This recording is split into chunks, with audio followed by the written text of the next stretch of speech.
got petrol, I did, and I threatened to burn the place down and all that, and I got away with nothing. 200, just an absolute legend of bare knuckle boxing, the outlaw, Mr. Sean George. I'm going to ask you a question I didn't even write down, but legacy is clearly very, very important to you, and you know you deserved it. You've now deserved it. How does it feel to have solidified your legacy? It feels a little bit surreal, like, you know, but obviously I know the work I put in, like, you know, it just goes to show hard work pays off. That so you want something that bad, you've got to put everything into it, like, you know. So and it's paying off now, like, you know, like I said, I'm a legend, but I'm a pioneer. I heard you mention about the Hall of Fame. I'm in the Hall of Fame in the UK. Not only that, I'm in the Hall of Fame in America as well, like, you know. So Wow. massive achievement, like, you know, and my record, you know, speaks for itself. Like, I've been in there with them all, big or small. I took on them all, like, you know, 22 bare knuckle fights. Some don't even make it to double figures, if you know what I mean, you know.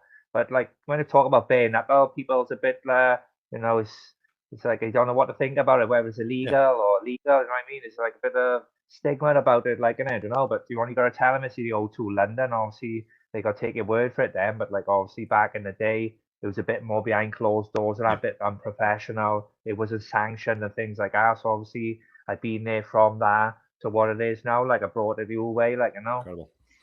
Yeah, I mean, I can't imagine being in a taxi and him saying, "Oh, having a chat along, you know, how you getting on? Yeah, good, mate." You know, he says to me, "What do you do for a living?" "Oh, I'm a bare knuckle boxer." Poo yourself, that's it, man. I know. They think you're talking a bigger related to Ronnie Pickering or something. Yeah, absolutely, absolutely. I want to take you back to humble beginnings, and what I like about you, I am actually going to delve into more in depth some of the things that have happened in your life, because what I like doing is accepting and understanding what made you you. Let's talk about when you were a kid. So we're talking when you were a child. You're like me. You were ginger. Never an easy thing, B. When you're a kid, you always get bullied. You know, yeah, I had to fight my way out of it. Trust me, I know. But still, you were bullied, weren't you? I'm glad you didn't say. I'm glad you said it first, because that's exactly what I was going to say. But being ginger, and I did have my fair share of being bullied and all that. But I was always small. I wasn't afraid to speak my mouth, and I like cheek back and whatever. So yeah, I was. I did have my fair share of bullying, like, you know. But that's what made me the person I am today. Like, yeah, I mean, it was just literally, it was last night. One of my friends had a young lad who wanted to get into boxing because he's been bullied at school. This was literally just last night. And I spoke to him on the phone and told him the gyms to go to and things like that. But I'm telling you now, I can't drill in enough. This day and age, or any day and age, this day and age, you get your kids in some gym, whether you want them fighting or not. They've got to look after themselves. I don't know if anybody knows this, and I haven't really told anybody. Boxing saved my life from two guys with a knife. And luckily, I give him a beating big time. But if I wasn't boxing, then I wouldn't be able to do that. And I might not have my kids now. Do you know what I mean? So if you've got kids out there, get them in the gym. I'm just going to go to some of the fans really quickly, and then we'll carry on with you. So we've got, hi, Dan. Hi, fellow viewers. Cheers to that, Leslie. Dean, correct, not good enough. Lost the fire in his belly. Yeah, Joshua, I've got to agree with you there. Neil Smith, seriously, AJ's in danger to himself. He does not need the elite matches. Sean, the Outlaw George, what a guy. They got some love coming in here. And Richard Vernon, great follower. Sean George, the GOAT of BKB. That's an hell of a status. Marty Kays, proper fighting man. Don't get much more of a fighting man than Marty Kays, that's for sure. Bowling ball head, tell you. Hit him with a brick. You sound. Right.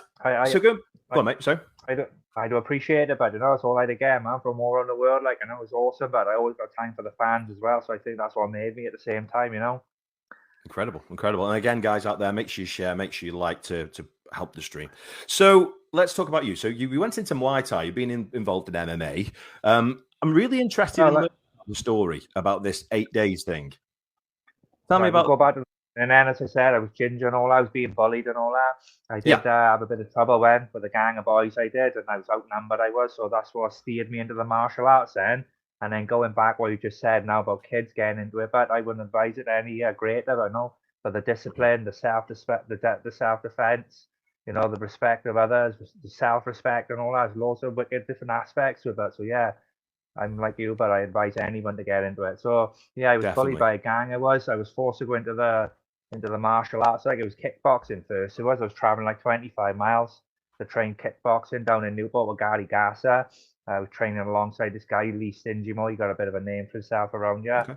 And then we started the Thai box, and then we did like, I just love that sport. I did the bare shins, the conditioning alone, but it's awesome. Like, the 8 limbs and whatever, and elbows, knees, kicking and punching. So yeah, I sort of fell in love with that for many years. I did, but I was doing that alongside the MMA as well. Like, so I was a weapon, but I was fair play. And yeah, I had a couple of fights I did, and then I had the chance then to fight for the title I did. I took an 8 days notice, and yeah, I become British Thai boxing champion. And that was just after I won 3 semi-professional MMA bouts as well. So my next step then was to go like pro in the MMA and sort of make a career out of it, I mean, I tell you what, you're an absolute machine. I mean, doing all that. I know, Tell us about going back then. Tell us about this. You said about winning the British for the Muay Thai, which is a hell of a feat. Yeah. But tell us about this 8 days thing and what happened there, because it's quite an interesting story. Well, I took the fight on 8 days notice. It was more for the money, really. I had a bit of car trouble. I did. They offered the fight to a couple of people. They turned it down. They did. Nobody wanted to fight the champion, and I said I'll do it because I've always had that mentality. Like, so I took the fight 8 days notice. It went into the second round, and like obviously it was bare shin winning. I broke the guy's leg. I did, like, so that made me the British champion. And but it was awesome. That fair play. It was like the highlight of my career before the Bareknuckle come around. I still got the belt now. I have, but all the trophies and that from that chapter. Brilliant, mate. Absolutely brilliant. Now I want to talk about some of the, let's say darker parts, but there's a reason why I'm doing it. There's a reason why I'm saying it, and there's a reason why I'm saying it at this point, because and I want to make this really, our story makes us, and it's what made me. Absolutely. Well, the thing is with you, I mean, we've all had dark parts in our life. I have. We all have, really. And it's how you come across them. And this really is to everybody out there who is struggling with stuff, because a lot of people are struggling right now.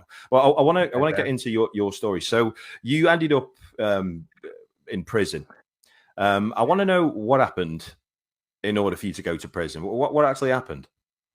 Right. So as I said, I just won the British Thai boxing title. I had 3 semi-professional fights. My next step was go pro in the MMA and make a career out of it. But I hit a crossroads. I did all the things I missed out on for so many years. I started to do partying, clubbing, and then I got introduced to drugs. And I did and it wasn't so much about the cocaine back then. I was in later in my party life that I got introduced to that. But obviously when I did then, it was like a downward spiral for me, but I steered further away from the fighting. I lost my job and all that I did, and then obviously I ended up in debt there. I did with one of my mates, and from the drugs. From the drugs. I ended up in a couple of grand debt with him, and I didn't want to rip him off, so I come up with this stupid idea then to try and rob the village post office in my village, totally out of character for me, but I got locked up the next day for it. I held my hand straight up. I was just in a dark place, but I was on the shit all the time, and I went to prison then. I held my hand straight up, and I had 3.5 years, and I went and they done my time. I went back to school and all that in there. I did, got out at the earliest option, and I was destined to always go back to the gym, man, which I did. Right. Okay. I had to hit that low point, to realize who's around me and all that, and hit the lows to appreciate the highs, family and things like that. I mean, you've completely changed your life around.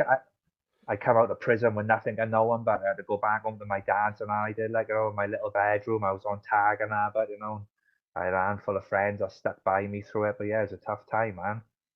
Yeah, I was a nobody then at that point, Yeah. So I mean, this post office. I mean, when I heard what happened, the only thing I wanted to hear is what was going through your head at this point, because I can imagine if it's a village post office, it's going to be quite hard for them not know who you are. Do you know what I mean? I would have thought, even by your voice or whatever. So I mean, were you armed, or how did that come about, and what was going through your mind? Well, like I said, it was totally out of character for me. It wasn't in my actual village. It was the next village up, so the people didn't know me. I never been in there before in my life, so obviously I don't know why I was doing it. I just thought it was easy money. I was laughing and joking about it one day, and then the next day, and I was in there, but I had petrol. I did. Oh, bloody hell! Right. I went in there to this elderly couple. Obviously, I didn't know that at the time, and then I threatened to burn the place down and all that. And I got away with nothing in the end, anyway. And really, how did you get away with nothing? How did that happen? I just couldn't get in there, but it was in a protective glass thing, and I just couldn't. It was a door separating me and them from them, and the money, Bloody hell. What was going through your head at that point? You must be completely desperate, Sean. Yeah, I was, but to be honest, but I was on drugs and all. I just felt like there was no way out, Yeah. No, very good of you to explain. Very good of you, because it's like I said, obviously a sensitive subject, Listen, man, I done the crime, but and I done the time for it, but Yeah. I done the time, like, and I got out of the earliest option, but and it's all behind me now. Like, if you would ask someone who I was 15 years old, that's the answer you would have got. Like, you wouldn't have got the image that I am now. Like, the champion, the loving father, full-time job and things like that. So yeah, like I said, man, it was a bad time in my life, and I turned it around. Like, it was tough. It only took me in the end as well. All the help in the world I had around me, it just took me in the end. Like, yeah, that's really cool of you. Really cool of you, Sean. Honestly, when you were in prison, so obviously was it 3.5 years you served then in the end? I done 2 years of it. I did because of good behaviour and all that kind of stuff. I would have thought. Yeah, that's it. Yeah. Did you have much trouble in there? Because obviously you've always been a fighter. Did you have any much trouble in prison? I didn't really have much trouble. Like I say, 2 occasions. One was over the pool table and one was over the phone. Like, obviously, when you got trouble in there, you go in the showers and sort it out. But obviously, when you stand up to the bullies who call them in there, they just back down there and they do like so. But like, I had all my photos and that in my cell and that, so people knew I was. Even the officers would come in there and all that and praise me up and say I'm a waste of talent. Like, so that's what sort of got me through it. I was like, but I didn't have much trouble. People ask me that all the time, even like on the streets and like if I'm out drinking and all that, but I never get that problem. But maybe you get the odd dickhead to step to some professionals and that, but I never had it. But because I don't know, maybe it's because I'm a bit of a boy outside of the ring as well, like Yeah. That's it's interesting stuff. And again, I really appreciate how open that you've been about it. It's one thing I've never been. I was a bully, but I've never been a bully. I despise bullies. I do I never chuck my weight around. I never shoot my mouth off. I love the fact that other people to do the talking for me, Yeah, I like that. We've got some love coming in, Ed. I think people really appreciated that. And if you do appreciate it, make sure you send your comments in, because that's really cool of you. We've got Dean. Yeah, it's nice of you, mate. So we've got Dean Beddoes says, fair play, top man. Lisa coming in with, hi, Sean. Which is the best fight you've ever had and why? Good luck for the future. Yeah. Do you want me to answer that now? I'd say that. Yeah, go for it. I say that the Tyler Goodjohn fight was a good one. Like, that was 7 rounds, and he was like ex-English champion, ex-professional. He's gonna box my head off, this and that. Like, so I say that was the best one where I stood up for myself. But going back to the early days, I'd always have to say the Kev Bennett fight. 42 years old, boxed all his life, all through the army, ex-Commonwealth champion. All his previous opponents he put away in the first. I was the only one to take him to the final bell, but I had a fractured eye socket, a broken nose, I had concussion, and I had a brain scan. But even though I lost, I had the love as if I won, Yeah. So yeah, I always put my finger on that Kev Bennett fight, but that's what made me. That was fine. That's brilliant. So got another one coming from Leslie. Man, thank you. Bless you. So hi, Sean. Any particular moment where it hit you that the life of drugs and crime isn't for you any longer? Thanks for sharing that insight into yourself and stay safe. So yeah, kind of any particular moment where you've gone, I need to change now? Was prison that? What was it? Yeah, it was prison. Going to prison, being away from my family, and just waking up in that shit though, with nothing to no one. That was a turning point for me. Yeah. But I love telling my story, but because obviously I'm walking, talking proof that there's light at the end of the tunnel. That's it. You just gotta want to do it. But I love telling my story and to help others and raise the awareness of things like that. Absolutely. This is I love this, Dean. We all have skeletons in our closets. Utmost respect for sharing. Yeah, absolutely. I can't thank you enough for that. It's really good of you. I want to go. The reason why I went into that though, Sean, is I want to then show people how you can turn your life around. Yeah, so fine, but yeah. You were there. You were then trained, and obviously for all our boxing guys out there, make sure you're all sharing. Make sure you like and appreciate that. You was trained by Nathan Cleverly, former world champion. Dad, Vince. Yeah, Dad, yeah. Which obviously is you had the pretty amazing. Go on. Yep, his name was Vincent. It was and obviously you had the Calzaghe and Enzo, didn't you? And then you had Nathan and his father Vincent. And I couldn't really box before that.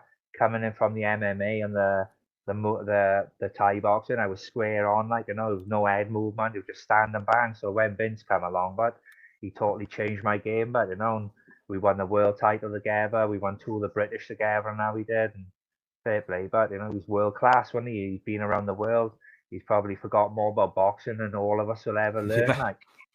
Yeah, He's a absolutely. legend, man. And for his age as well, he was 69 at the time, but and every round I was doing, he was doing with me. But, I'm with you. Jenko would have me in the morning, strength and conditioning on the tyres and things like that. And then Vince would be there waiting for me then in the evening. But we had another system going.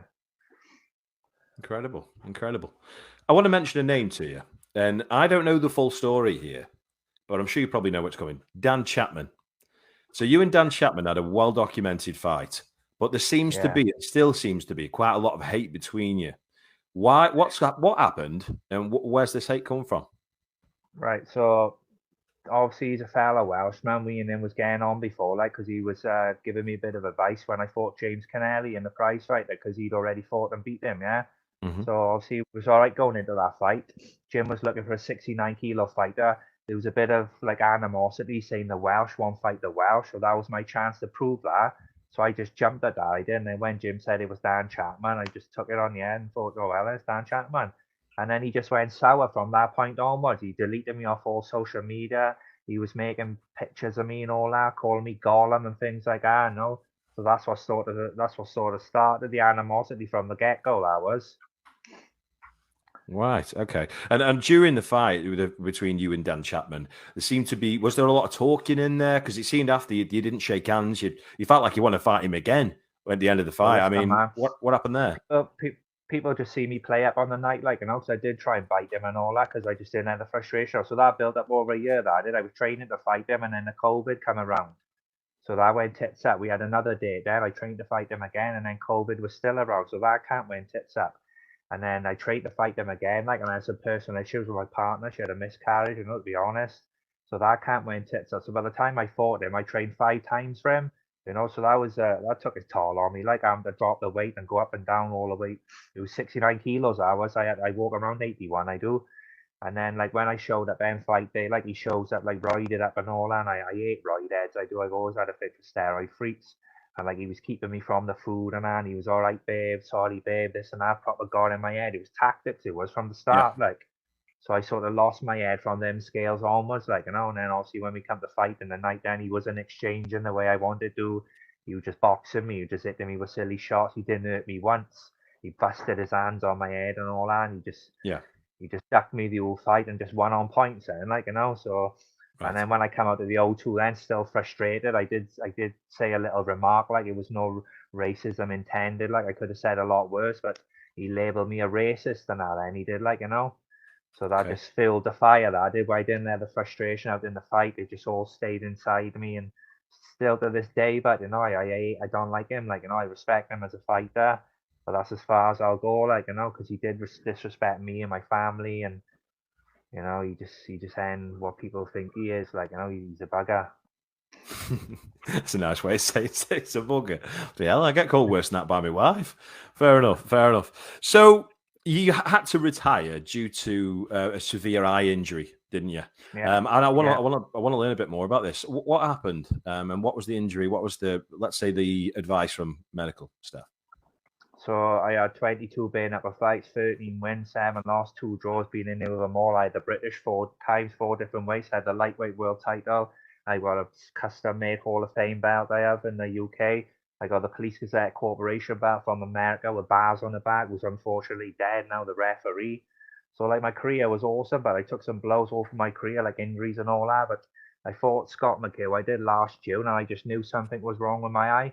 Bear in mind, I always said I didn't want an injury to be the reason I had to stop, and I always mentioned an eye I did. So going back to the Scott McHugh fight, a couple of weeks after that, I was getting ready for the rematch, and I just knew something was wrong with my left eye and going like out my fingers, and I just couldn't see my fingers wiggling, like, like I said earlier. Right. But I was always familiar with the Bisping story, but so something was in my head telling me like a retinal attachment, like, but Okay. I wanted to get a rematch out the way I did. I wasn't going to no opticians and that, but my missus made me. She did, after complaining when we was away, like, and I went to the opticians, but and they confirmed I had a detached retina, like, probably one of the Right. more serious eye injuries you can have due to trauma. Like, obviously when you get older, it's common, like, but due to trauma, it's pretty major, like.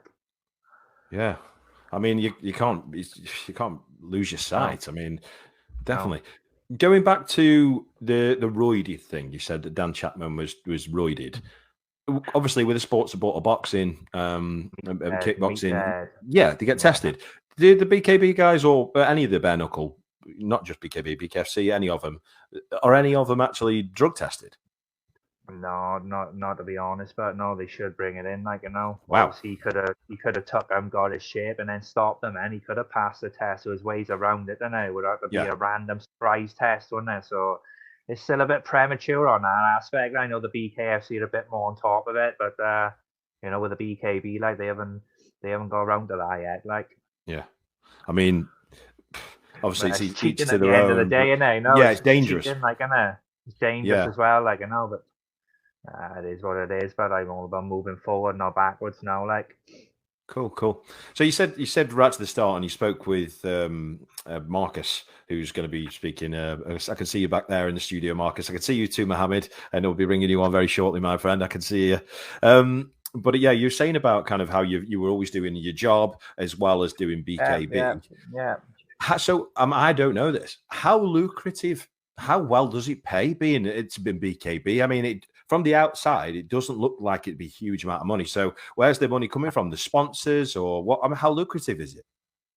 Well, like I said, I always had my full-time job, but that's something I've had to maintain to this day, all the way through my fight career. But I had to work around training and fighting. But yeah, the BKB, like it was very premature back in the day. My first one was a £500. My second one then was like, you know, £750, going up like £1,000, 15, £2,000.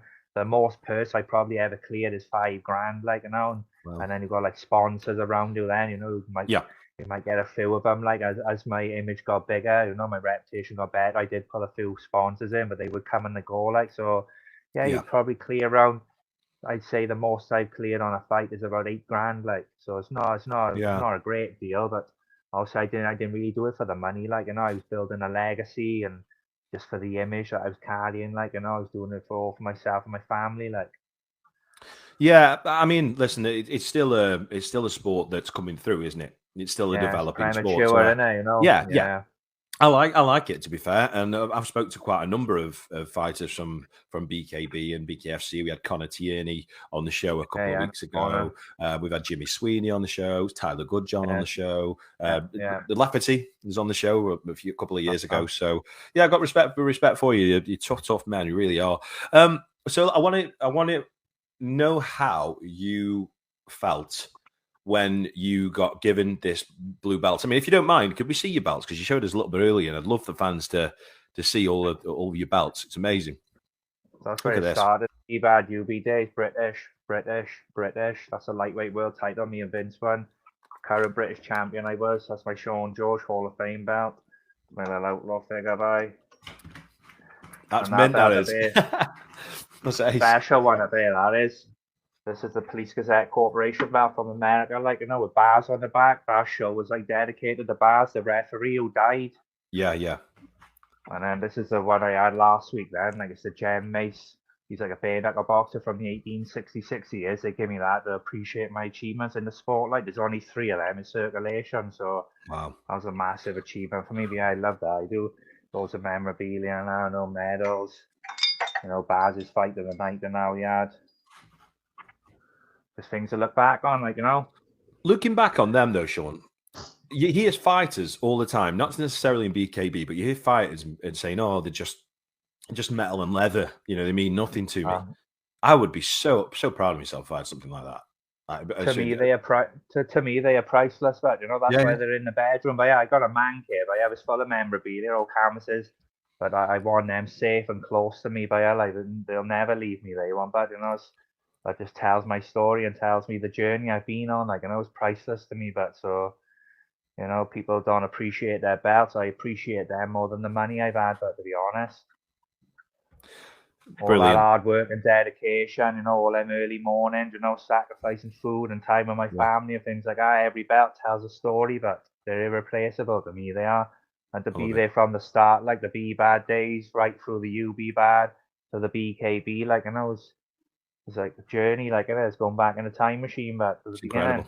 Really is. And this is so good to see you talk that openly about such hardships in your life. Well, whether you call them hardships or whether you're not, well, struggle, you know, dark times in your life to look at that and It's amazing. I really want to say this. Leslie said, can't help but notice your hoodie.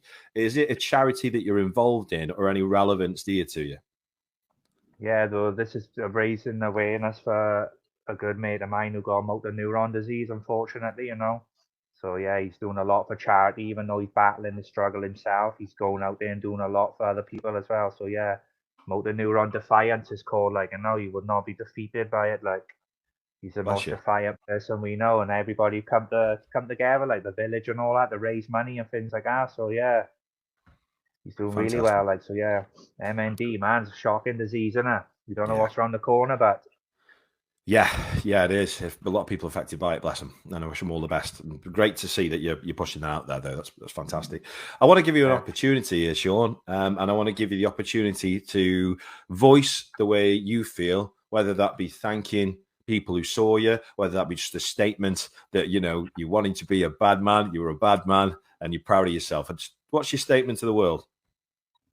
I just like to say thank you for all the support. And now, obviously, people know me from who I was before to who I am now. Like, I know, and they appreciate it a little bit more. But you know, I just want to thank everybody for the support. Like, you know, and just show people like you shouldn't give up on anybody, wherever path they're on, wherever journey they're on, drugs, crime, or anything like that. You know, you just got to be there and help them out, because one day they could turn back on the right road back and make something of themselves. Then, like, you know. Yeah, absolutely. Great words from just a great champion. Sean, I just want to say, you know, thank you so much for coming on the show. But you are, always will be a legend. And we'll keep in touch. I'm sure we'll cross paths at a show or something. So, but it's been a pleasure speaking to you, Sean. Thanks for coming on, mate. No problem, guys. Thank you for all the support, man. Team Outlaw. Boom. Let's go.